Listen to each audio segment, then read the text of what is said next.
Alhamdulillah, salatu wassalamu ala rasulillah sallallahu alayhi wa sallam.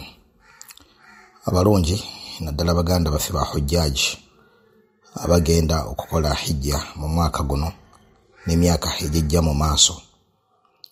Ebimu ku bintu ba hujjaji bakolerako ensobi era nga biri sunna mu hajji, so tebiri wajibu, si bya tteeka. Iyo nsonga yakwataganako ar-rukn al-yamani oba al-hajar al-aswad mu Luganda kituyita ennywanto. Mbaka Muhammadi sallallahu alayhi wasallam yasomesa umma ebikwataganako al-hajar al-aswad. Hadithi ya Umar ibn al-Khattab radiyallahu ta'ala anhu buyajja nabeeranga yanywegera ennywanto eyo, n'agamba ti inni la a'lam, mazima ddala nkimanyi bulungi, annaka hajarun, ti mazima ddala oli jjinja, tolina kirala kyonna ky'oli wabula oli jjinja. La tadurru wa la tanfa, toyina kyokosa wadde oggasa.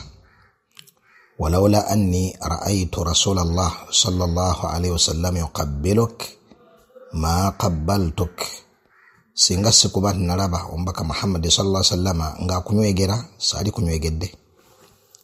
Ne tuyigawo enkola esooka ku al-hajar al-aswad nga nayo kwe kubeera nti omuntu asobodde okugituukirako ddala aginywegera nga bwe yakola ombaka Muhammad sallallahu alaihi wasallam.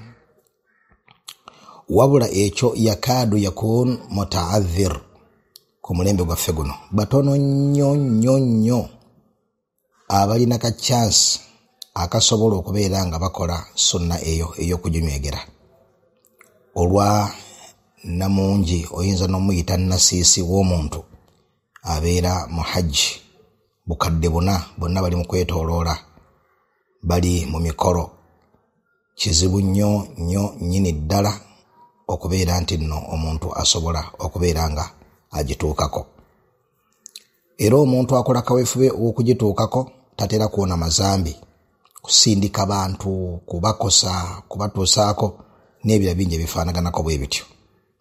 Abamu batuuka n'okupangisa ba bodyguards babeere nga banyigiriza abantu okusobola okubayambako okutuuka ku nnywanto eyo. Ebyo byonna nga biva ku jahali, butategera ddiini ow'ekitiibwa Allah tabaraka wa taala.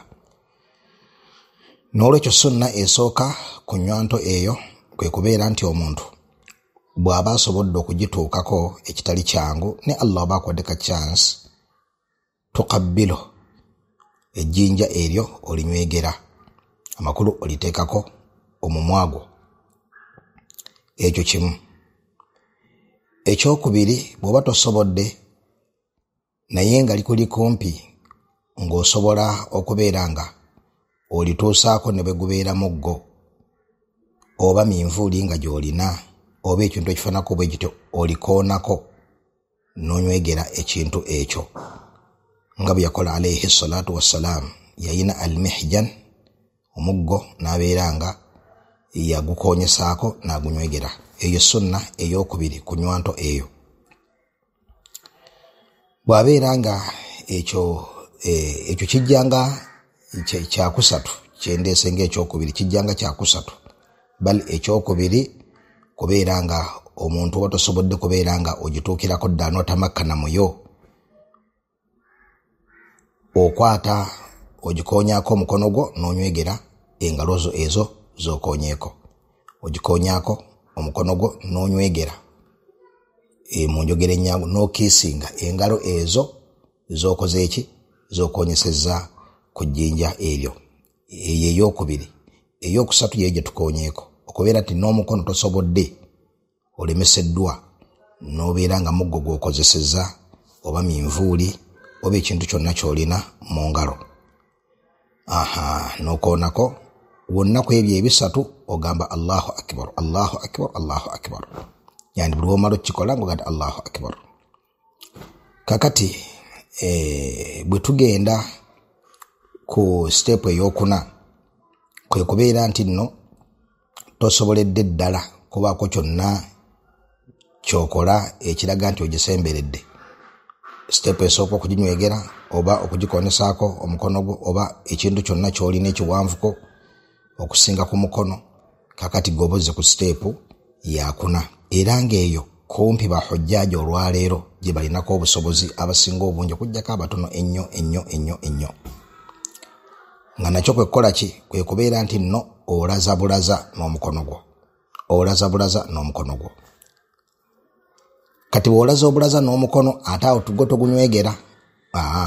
Olaza bulaza n'omukono gwo. Bw'obeera nga tosobodde kulikwatako oba okulikonyesaako ekintu, awo tonywegera, wabula olaza bulaza n'omukono gwo. Bino byonna byajira mu ahadithi ezitulaga sifa ya hijja y'omubaka Muhammadi sallallahu alayhi wasallam. Kati amasala amakulu wano kwe kubeera nti n'abantu abamu bamanyi nti bw'aba agenda okulaza alina kusooka n'ayimirira n'afeesinga ennywanto eyoweeri n'alyoka agenda mu maaso n'okwetooloola. Ekyo nakyo kikyamu.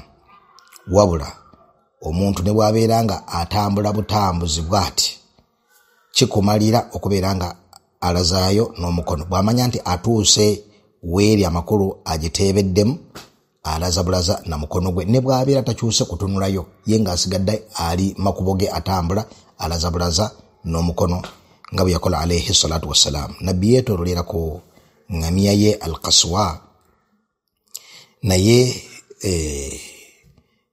tewaliwo bujulizi butulaga nti bwe yatuukawo engamiya n'agiyimiriza n'agitunuza eri ejjinja n'asooka akwata n'emikono ebiri n'alazaayo nga bwe bakola abalowooza nti nno oyimirira n'ogira bw'oti n'ogitoolera salaamu ng'ogifeesinze.